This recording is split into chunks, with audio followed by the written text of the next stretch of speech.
to share with you something that God gave me. And it's so fitting into the worship.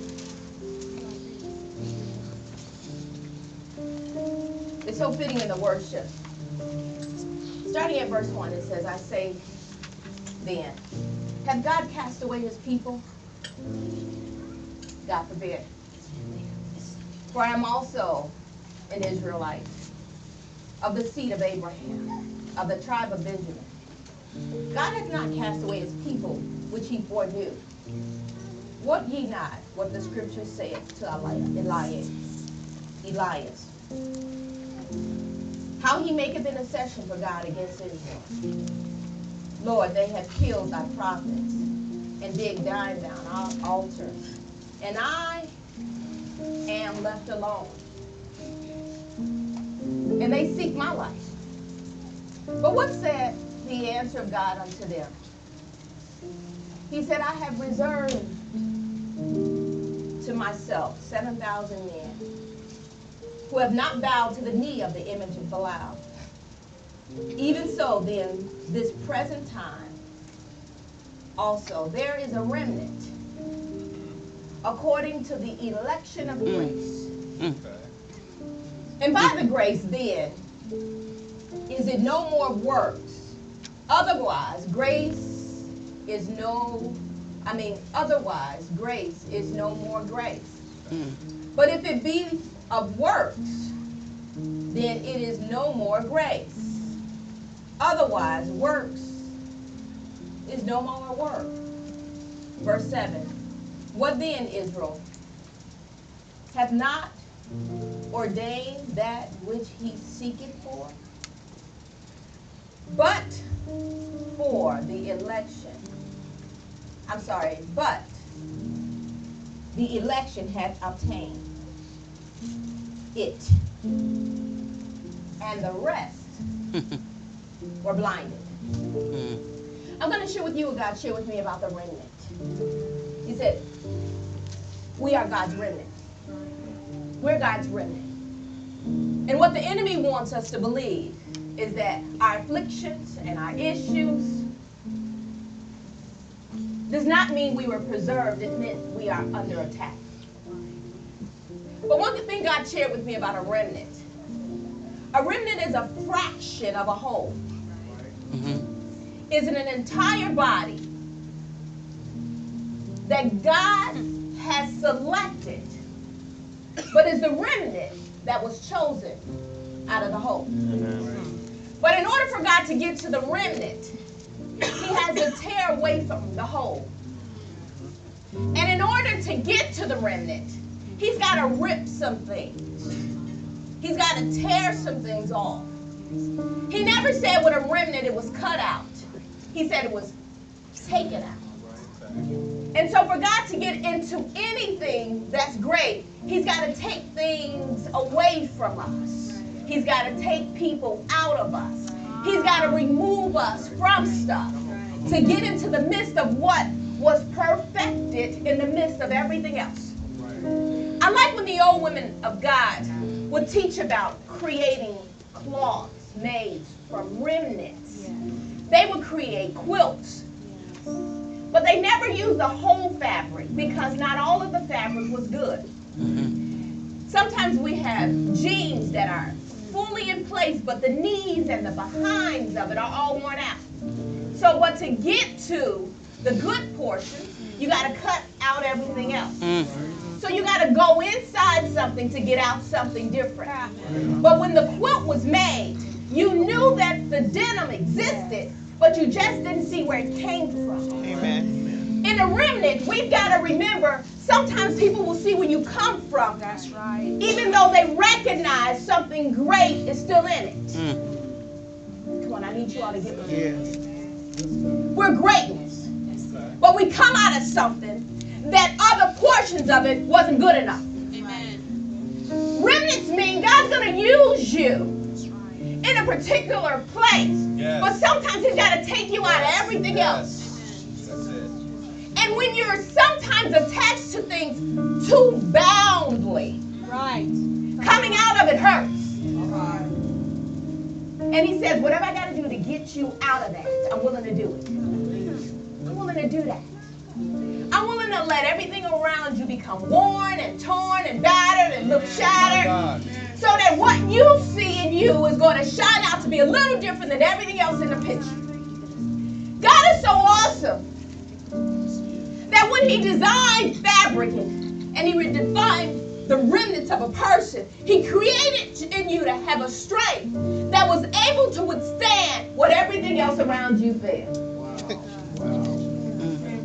Lord Jesus. How can you be made of the same thing, but be the only thing that exists? How? How? And that's what we have to begin to ask ourselves, not why. We know why. Because chosen people come from purpose. Yes. Jesus. But remnants are special people. They're special. They're created differently on purpose. But you know, one thing about remnants is before you get used, you're going to be battered. Before a remnant can have value, you got to go through something. You got to go through something. You got to go through something. You got to go through something. You got to go through something. You got to go through something. Or you're not going to know that you're the remnant. Because in the remnant, at the end, you're going to be that one thing that gets plucked out. And everything else that was there is going to be gone. Do we have some remnants in the house? Yes, God. Now I have to ask this question. Do we have some people that want to be the remnant? Understanding what a remnant is going to take. Let me share with you just a couple of things and I'm moving out of here. The remnant requires 3 things. The first thing in a remnant is you have to learn how to survive battle. That's it. You're going to have to learn how to survive. Some of us fight just because we have weapons. But Moses understood how God operates. He said, Lord, is this one that I must battle? Or is this one that you are to battle for? So one thing about battling is you got to know when to fight and when not to fight. Not that you don't know how to fight. You have to know when to fight. Because some things were not designed to be a fight. Some things were designed to kill itself. Jesus. Yes, God. My God. Ooh. The next thing in understanding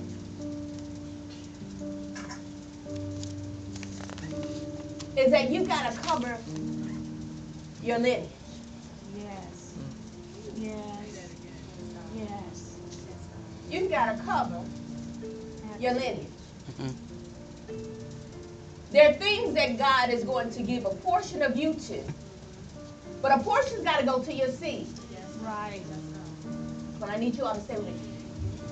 God's going to give you a portion, but a portion's going to go to your seed. And in understanding how remnant works, God will take a portion out of what's great and create greater. But then what he does is in the greater, he takes a portion out of it to create greater.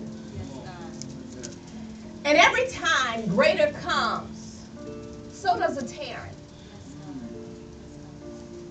But we got to learn to cover our lineage. Because if we don't cover them, we can't protect them from the elements. Amen.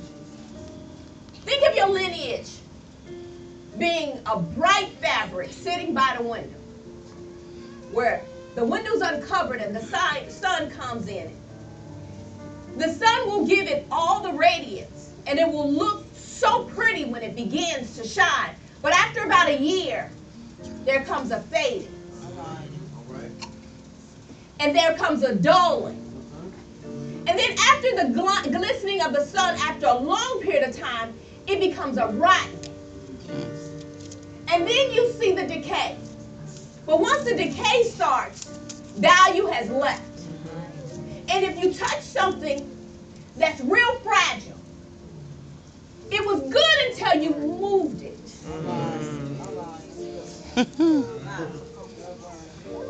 But once it changes its elements, it falls apart. That's how lineage is when it's uncovered. As long as it's in your house, as long as it's under your covering, it's good. But the enemy is shining things on it. And it's glistening.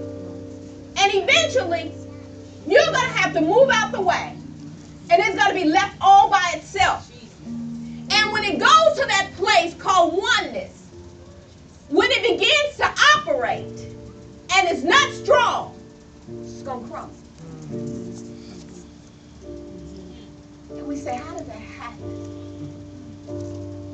Well, we left it exposed to too many elements. Too much got attached to it. And it caused it to become fragile. And it became worthless to anything in the next generation. We've got to cover our lineage. They hold value that's not yet exposed. Remember, they're only a remnant. Last part.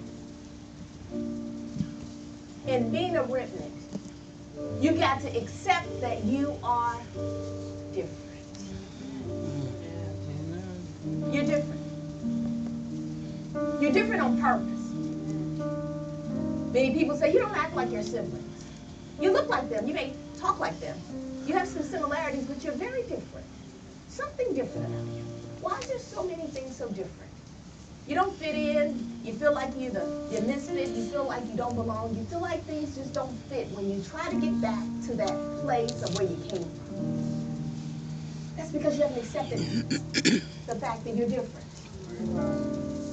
And remnants are supposed to come out. They got to come out. They can't go back in. God never meant for you to fit in the place that he brought you out of. Because if he didn't want you to be different, he would have left you there. But because he pulled you out, he never meant for you to return there. Even though you have similarities. Even though they recognize where you came from. God needs you different. So stop asking why am I different. Don't ask how I got there. Embrace the moments of what you're about to birth. Because when God brought you out of something, it was to create something bigger. Yes. It was something bigger. I'm sharing this because I need you all to get to the place where you stop battering yourself. You have to stop beating up yourself because of the things that you've done, the places you've gone, the things that you had to go through. Many of the things that we had to go through in life, it wasn't because of what we've done, it was because of what we were connected to. Many of the issues we have in our life were not the issues that we created. It was the issues that came along our life because of what we were in the environment with. Many of the decisions we made, we didn't even make them alone. We made them because people influenced us. They talked to us. They encouraged us to move outside of what we knew was right, to go into a place that they knew what was right. I need y'all to grab that. Yes, Lord. Environments. You see how remnant people go through a whole lot? It's really important. It's really important that we understand remnants. I'm coming out of something, but I'm in the midst of something else. Last word I want to share with you.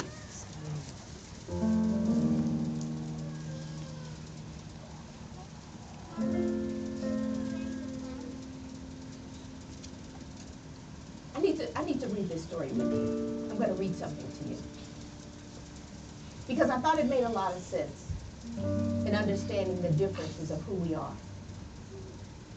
And I think it will summarize a lot of things in our lives. Deuteronomy 28, verses 47 through 56. Deuteronomy 28, verses 47 through 58. And it says, because thou servest not the Lord thy God with joyfulness